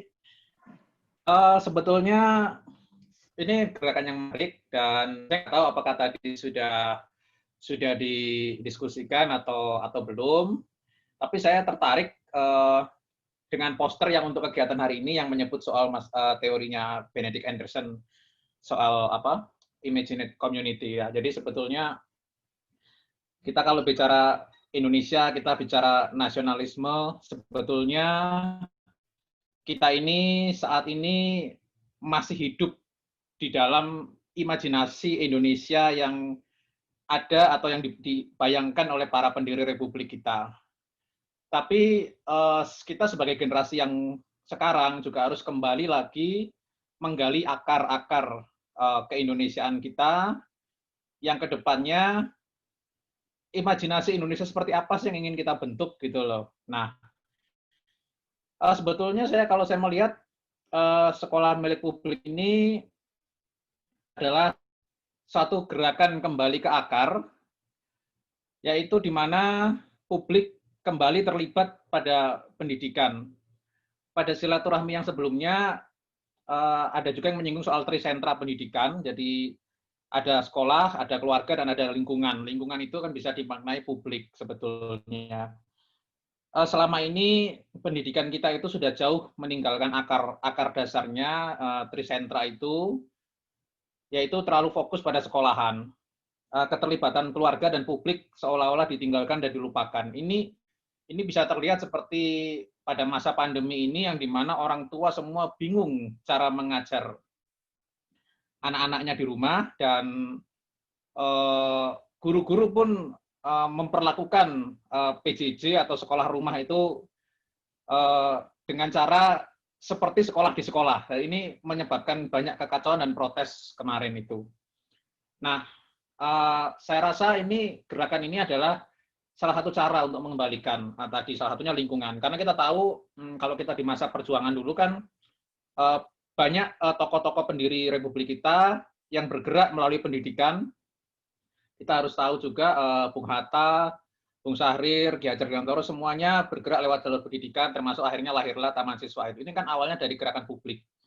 Harapan kita sih ini bisa menjadi seperti itu. Jadi kita betul-betul bisa melibatkan seluruhnya. Jadi sekolah itu nanti, kalaupun kita bermitra dengan sekolah, kita memberikan ilmu di sekolah, itu tidak hanya yang kita berikan tidak hanya sesuai dengan kurikulum, tapi apa sih yang perlu dipahami para siswa dari lingkungan. Jadi kita mungkin mengisi sentra sentra keluarga itu di keluarga, sentra sekolah itu di sekolah, tapi sentra lingkungan itu di kita. Jadi kita yang bisa mengisi itu. Kemudian tadi menarik soal perbincangan soal politik ya, ada masalah-masalah yang diselesaikan secara parsial. Tapi memang kita juga harus mengakui ini di luar gelar-gelar akademis ya para politisi kita, tetapi memang kualitas pemikiran di para politisi kita saat ini itu jauh sekali jika kita bandingkan dengan kualitas pemikiran para politisi di era Bung Karno, era Bung Hatta, yang kita bisa melihat bagaimana mereka semua beradu gagasan, yang kita lihat bagaimana mutu perdebatan itu. Nah, di sisi lain saat ini tidak banyak yang seperti itu para politisi kita. Tapi di sisi lain juga masyarakat kita lupa apa sih kedaulatan rakyat itu gitu loh. Kedaulatan rakyat itu hanya dipahami sebatas kita datang ke TPS, pemilu atau pilkada terus coblos. Padahal tidak. Sehingga saya kapan tuh berdiskusi di sebuah grup ada yang bilang kedaulatan rakyat cuma ada 5 tahun sekali. Padahal kedaulatan rakyat itu tiap hari. Tapi masyarakat kita tidak paham. Nah, mungkin kita bisa mengisi juga di sini, membangun bagaimana kesadaran publik supaya publik kita ini juga tidak hanya dimanfaatkan oleh para politisi sebagai apa ya namanya, ya pemberi suara saja gitu loh. Jadi tidak hanya dihitung saja kan gitu. Nah, ini yang mungkin kita juga bisa, dalam arti kita bukan mengajak mereka untuk apa ya, menentang atau memasuki aliran politik tertentu, tapi kita yang paling baik adalah kita mengajar publik menyadarkan hak-hak kewarganegaraan mereka. Mereka sebagai warga negara punya hak seperti apa. Itu sih seperti itu. Nah, saya pikir itu. Kemudian ini mungkin soal teknis. Tapi saya belum menemukan, memang di grup WA saya lihat kalau ada yang mau mengisi sesuatu di antara para relawan itu bisa menyampaikan lewat Japri atau apa. Tapi mungkin ini bisa dibuatkan Google Form-nya. Jadi kita mau ngisi apa, tinggal kita memasukkan di situ. Saya tidak tahu apakah sudah ada atau belum Google Form-nya, sehingga misalnya, oh saya punya keahlian ini, bisa saya berikan, terus jadwal saya bisa mengisi hari ini jam sekian dan jam sekian. Ini nanti mungkin akan ada yang mengatur, oh ini siapa yang butuh. Jadi kita sudah punya database di antara seluruh relawan yang sudah tergabung di grup itu, apa yang mau mereka isikan, apa yang mau mereka berikan, ilmu apa yang bisa mereka bagikan, dan kapan waktu yang mungkin mereka bisa luangkan untuk itu. Misalnya, oh saya hanya bisa di hari Rabu sore, oh saya hanya bisa di hari Kamis sore. Nah ini mungkin bisa dibuatkan Google Form-nya yang nanti ada satu base di mana email itu bisa melihat seluruh datanya. Kemudian nah ini tadi saya tertarik dengan apa yang disampaikan Bu Ika di chat itu yang terakhir. Gerakan kita dipahami sebagai gerakan menggerakkan pikiran. Ya betul, itu yang saya maksud soal tadi bagaimana kita membangun kesadaran rakyat, bagaimana kita membangun sentra lingkungan atau salah satu sentra yang selama ini terlupakan sih. Nah itu saja sih yang saya pikir teman-teman semua. Terima kasih. Oke, thank you banget Mas Gilang. Wah, luar biasa kata-katanya. Ini yang tadi saya bisa kutip itu ada bahasa yang bagus banget tadi mengenai sekolah milik publik adalah satu gerakan kembali ke akar di mana publik terlibat dalam pendidikan. Ya itu memang pada dasarnya semangat kita adalah di situ. Terus mengenai tadi publik harus menyadari juga bahwa sebenarnya partisipasi kita di negeri ini itu bukan cuma dalam 5 tahunan, tapi dalam setiap hari kita bisa kasih kontribusi. Dan andai itu bisa disadari untuk lebih banyak, ya itu memang tugasnya kita untuk bisa memberikan pendidikan bahwa masyarakat itu ya kita yang yang menentukan arah negeri kita itu bukan cuma disatukan dalam cuma legislatif. Iya, mereka mewakili kita, tapi kita juga punya kuasa untuk menentukan arah negara kita yang lebih baik itu kemana. Oke, setuju banget Mas. Nah ini terakhir mungkin dari Mas Agustian, ada yang mau ditambah nih Mas?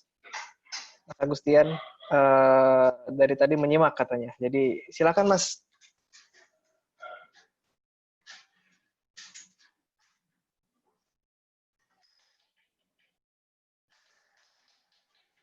Halo Mas Agus. Ini di chat juga lagi seru banget nih pembahasannya. Mas Agus, ada yang mau disampaikan? Sebelum kalau enggak, saya akan thumbs up nih. Oh iya, tadi untuk yang Mas Gilang tadi nanya soal Google Form, sebenarnya udah ada ya. Mas Ingki bisa tolong ditulis di chat nggak Mas Google Form-nya? Atau nanti kita tulis lagi di grup kali ya, karena udah lama banget tuh. Ya, boleh. Mungkin saya nggak nemu soalnya. Ya karena itu memang udah lama banget. Nah Mas Agustian suaranya tidak terdengar Mas. Bentar, mungkin lagi ada kendala teknis. Oke, sambil itu juga Mas Richard ya, kita mungkin sekalian menyampaikan juga ke Mas Gilang. Jadi Mas Richard dan kawan-kawan sekarang sedang menyiapkan website sama aplikasinya ya, Mas Richard ya. Betul. Jadi memang kita masih mengembangkan 2 platform itu, Mas Gilang. Kita berupaya segera sih, ya, karena memang ada beberapa isu yang kemarin juga harus kita selesaikan dulu. Jadi semoga segera sih, karena memang kita sadar proses untuk mencocokkan antara kebutuhan dan ketersediaan teman-teman relawan itu nggak mungkin kalau selamanya dilakukan secara manual. Karena pasti akan ada yang terlewat dan seterusnya. Jadi pasti memang kita perlu otomasi. Tapi memang ya saat ini masih proses. Semoga segera Mas, mohon doanya Mas. Iya, semoga segera. Nah ini untuk Mas Victor nih, kepikiran menyediakan podcast PJJ, sempat kepikiran juga, cuma emang masih masih belum kita ini sih. Kayaknya kita bakal susun deh. Nanti kita bakal kontak-kontakan Mas Victor, kita ngomongin soal Pokoknya kalau Mas Victor ini dahsyat, Mas Richard. Kita ya, kelihatan. Luar biasa ini beliau ini. Kita top lah itu. Nanti materi apa namanya Iklepon juga menarik itu. Karena gini Mas Victor, kita selama ini evaluasi sedikit untuk materi-materi yang kita sampaikan, sepertinya terutama termasuk diskusi ya, webinar dan seterusnya, itu akan lebih menarik kalau yang sifatnya how to. Jadi kalau misalnya kita hanya membahas wacana, isu gitu, itu orang nggak akan banyak tertarik. Tapi kalau sifatnya how to, terus kemudian itu solutif, langsung kasih benar-benar solusi gitu ya, wah itu oke banget. Jadi itu tadi podcastnya lebih diarahin kayak AMKM gitu Mas, kayak siapa yang punya pertanyaan yang sifatnya terkait sama pendidikan publik, habis itu siapa yang mau menjawab kayak gitu aja podcastnya. Jadi ada dialognya tetap terjaga dan kita bisa ngundang orang lain di luar dari kita beberapa ini untuk masuk dan diskusi juga. Jadi orkestrasi yang kita impikan tadi itu bisa terjadi gitu. Ya, sepakat. Karena setuju. sekarang dibilang gampang ketemu dengan Zoom, tapi kalau idenya atau apa visinya itu nggak satu girohnya nggak dapat girohnya. Iya benar. benar. Kayak misalnya NTT Muda gitu kan, NTT Muda udah banyak sebenarnya terkait sama pengajaran dan segala macam gitu. Atau di jejaringnya Indonesia Mengajar yang dulu yang terbengkalai setelah ditinggal politik sama itunya. Paham. Ini banyak aset gitu terbengkalai. Iya. Mulai dari mobilnya Kominfo yang dipakai sama emplik Aptika itu. Iya. Ya kan? Iya. Sampai manusia-manusianya, relawan TIK itu banyak banget terbengkalai. Jadi kita nggak punya satu tempat untuk entah podcast kayak, entah kalau YouTube ntar searah. Kalau podcast kan mungkin bisa ngobrol apa gitu loh Mas.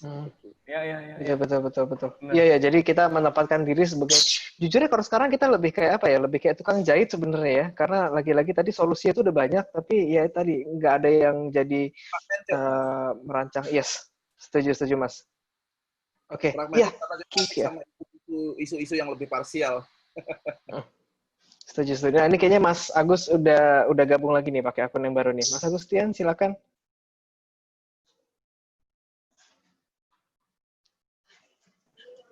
Iya. Nah, mantap. Saya nyimak nih. Ini pakai 2 device. Karena sepertinya nggak keluar suara yang satunya. Bentar, Mas. Yang pertama, saya sepakat tuh dengan Mas Victor. Jadi sesungguhnya apa yang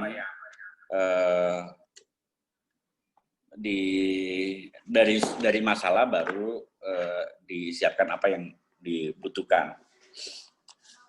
Saya hanya ingin berbagi saja. Yang pertama adalah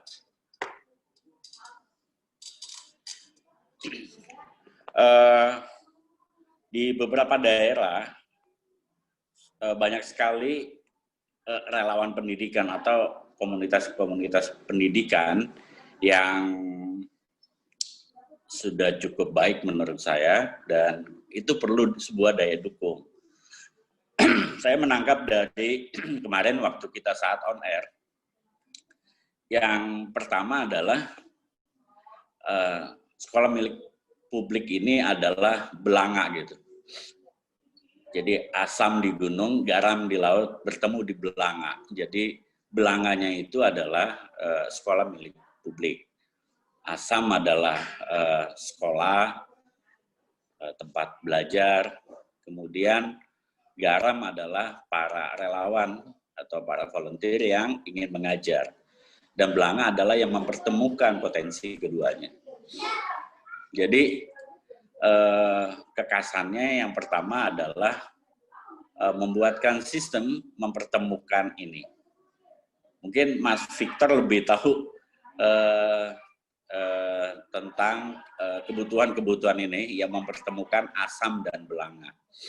Nah, kalau tentang konten pendidikan, memang sangat lebar sekali ya. Jadi bisa juga sekolah milik publik menginisiasi suatu hal yang fokus, Yang pertama adalah misalnya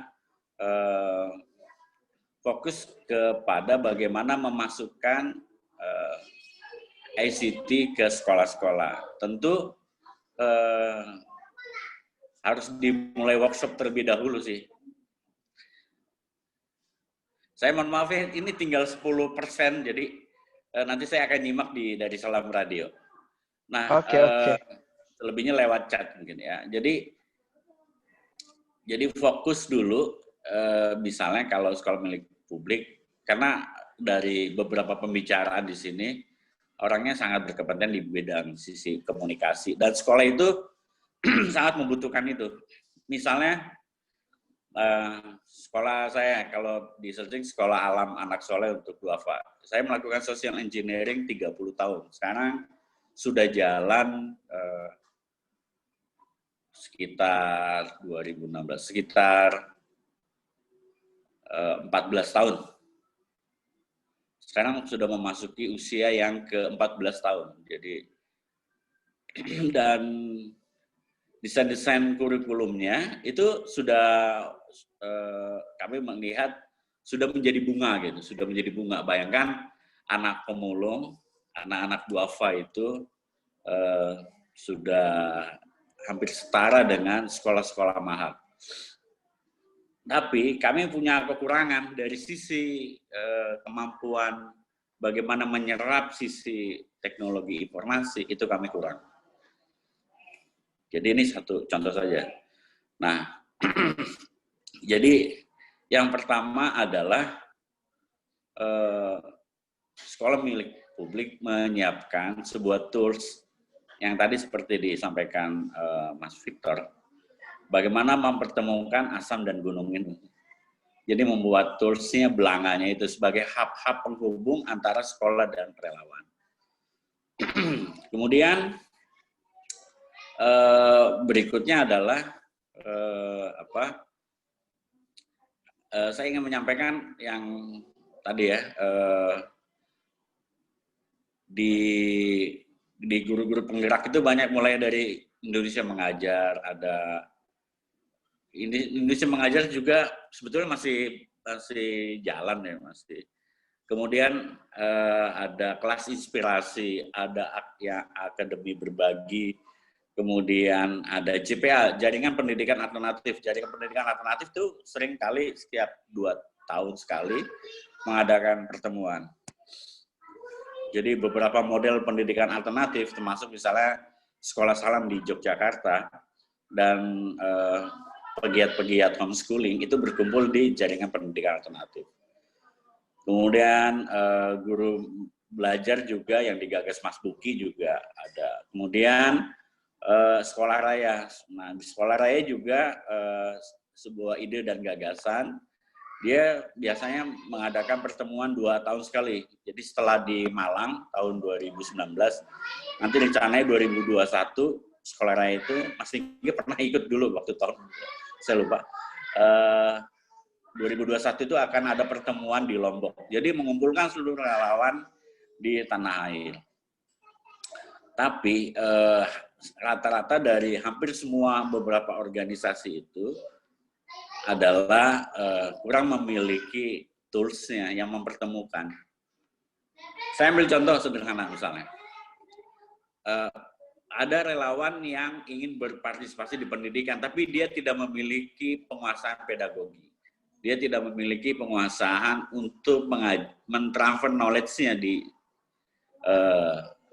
kelas. Tapi dia punya kemampuan bagaimana mengantar relawannya itu bisa sampai ke tujuan sekolah. Itu pernah dialami oleh sekolah raya. Jadi ada komunitas motor yang menjemput relawan di stasiun kereta api untuk mengantarkannya itu sampai ke sekolah. Nah, jadi memang ini lintas kerelawanan, dan saya yakin Mas Victor sangat mampu dari apa yang disampaikan.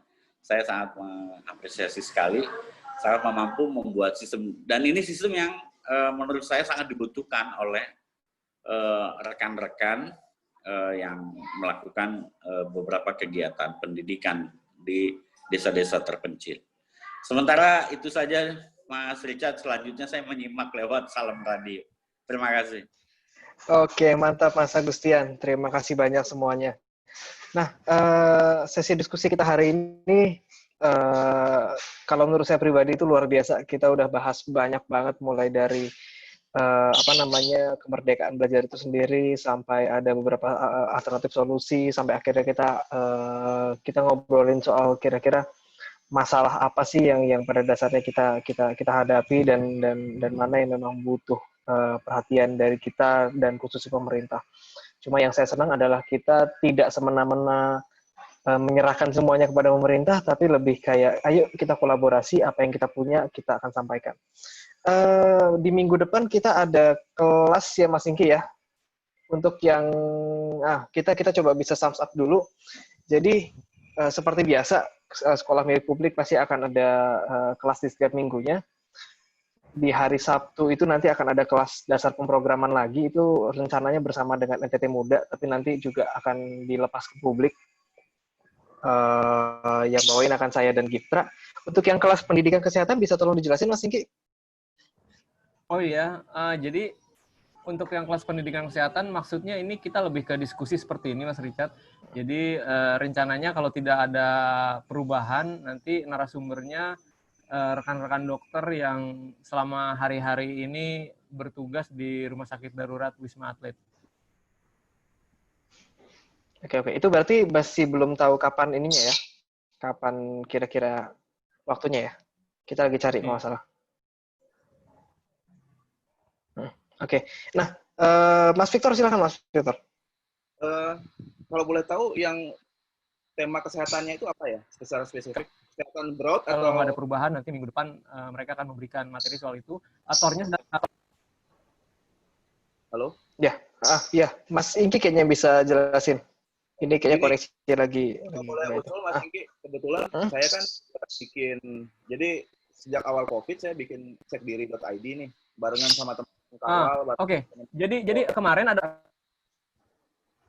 Mas Ingki putus-putus. Mas Ingki suaranya putus-putus. Sebentar. Ya, hilang, Mas. Ya, Mas Victor bisa itu dulu, cerita dulu gimana? Gini, Mas, ada kekhawatiran di teman-teman Pencerahan Nusantara. Jadi Pencerahan Nusantara ini jaringan teman-teman Kesmas, Kesehatan Masyarakat, dan juga dokter-dokter yang di Puskesmas. Selama musim pandemi ini, Puskesmas ini kan sebenarnya kan lini paling depan ya, sebelum ke rumah sakit orang rapid dan segala macam. Gitu. Nah, kita lagi survei cepat gitu jadi dari sejak bulan Maret saya bikin cekdiri.id barengan juga dengan Kawal dan barengan sama Lapor yang lain-lain. Kita gabung sebenarnya sama CISDI. Akhirnya kita bersekutu di situ untuk bikin survei cepat kesiapan teman-teman Kesmas ini seperti apa, karena ternyata pengetahuan dan informasi yang mereka terima juga fragmented, Mas. Gitu. Jadi kalau boleh saya mau undang teman-teman Pencerahan Nusantara juga. Boleh banget. Misalnya memang topik yang ke depan itu terkait dengan pandemi dan segala macam kesehatan Kesmas, pendidikan Kesmas lah, kesehatan masyarakat. Boleh banget, Mas. Karena kebetulan survei cepatnya untuk nakes tapi ya surveinya ya sudah dimulai per minggu ini, itu tentang tingkat stres levelnya mereka, terus tingkat pemahamannya mereka terhadap COVID. Informasi yang mereka terima, sumber dan arus informasi yang mereka dari mana, kemudian bagaimana mereka punya standar, apakah diterapkan atau enggak di Puskesmas atau di FKTP, dan segala macam itu. Nah, bayangin kayak guru penggerak, tapi versinya pendidikan Kesmas gitu aja deh.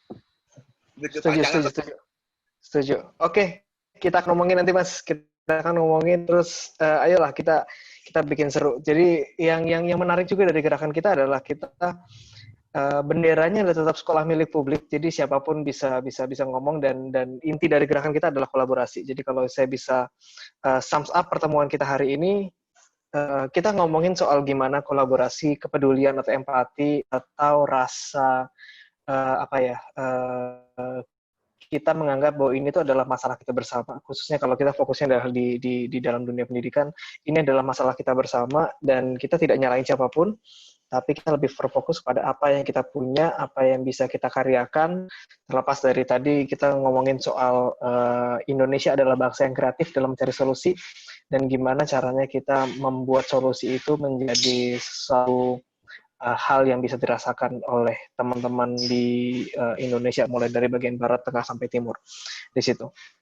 Terus pentingnya juga tadi mengenai teman belajar yang disampaikan oleh Mas Victor, bahwa pada dasarnya, yes, kita bisa bagi-bagi kuota, kita bisa bagi-bagi device, tapi itu bukan menjadi salah satu solusi jika memang proses belajar itu sendiri tidak didampingi, terlepas dari misalnya orang tuanya memang tidak bisa mendampingi dan segala macam. Jadi yes, dibutuhkan teman belajar. Lagi-lagi fungsinya adalah dari kolaborasi. Terus kita ngomong soal bagaimana membuat kondisi yang ideal untuk saat ini, alih-alih kita berfokus ke masa depan yang memang itu terlalu jauh. Karena kebanyakan mungkin dari sekarang orang berpikir solusinya adalah, oh ya nanti kita harus beresin ini, sedangkan deep down yang kita butuhkan adalah bagaimana membuat kondisi bersama ini menjadi lebih lebih kita bisa jalani secara lebih ideal. Kira-kira seperti itu, teman-teman semuanya. Makasih banget waktunya. Sudah hampir 2 jam kita ngobrol, dan itu sangat menyenangkan. Mohon maaf kalau dalam sesi moderasi masih banyak yang terlewat, masih banyak yang salah-salah.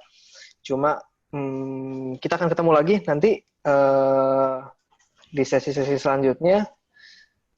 Terus kalau emang ternyata nggak ada yang mau disampaikan lagi dari teman-teman, kita bisa izin pamit kayaknya. Saya kalau gitu Richard izin pamit sebagai moderator. Ya, sorry tadi. Teman-teman yang lain, thank you banget semuanya. Sorry tadi putus Mas. Barusan. Jadi ternyata di Jakarta aja kondisi juga kayak gini. Iya, makanya gimana yang di daerah kan. Iya. Sorry. Putus. Jadi tadi itu mengenai apa yang akan dibicarakan sama dokter-dokter itu sedang disusun sama Mbak Puri tornya. Jadi gini kira-kira Mas Victor gambarannya. Kemarin Mbak Puri itu survei kecil-kecilan, kira-kira kalau soal COVID-19 ini di kalangan orang tua dan kaitannya sama pendidikan anak-anak, apa sih yang mereka pengen ketahui? Ternyata memang benar tadi orang tua tidak siap ketika mereka dilibatkan dengan pendidikan anak mereka. Sehingga lebih dari 70% menurut Mbak Puri, orang tua tuh kepengen anak-anaknya sekolah lagi. Jadi mereka bahkan, Mbak Puri kan juga guru, mereka bahkan orang tua ini menuntut bahwa sekolah tuh dibuka, kalau bisa minggu depan dibuka gitu. Jadi udah banyak yang nggak sabaran. Sementara di sisi lain kita tahu kondisinya seperti ini. Jadi memang kita akan arahkan sepertinya diskusinya pada pembahasan yang lebih solutif soal ini ada masalah kayak gini nih. Ini seperti buah simalakama. Ini mau kita apain nih buah simalakama ini? Nah kira-kira kayak gitu gambarannya. Kira-kira. Oke. Jadi oke banget dengan tambahan materi dari Bang Victor tadi. Thank you. Okay. Sip, kalau gitu thank you banget semuanya. Sampai bertemu nanti di sesi selanjutnya. Siap. Makasih Mas Dwi dan Anang. Ya, Assalamualaikum. Waalaikumsalam. Waalaikumsalam. Ya, keren semuanya. Sehat selalu ya. Sehat selalu.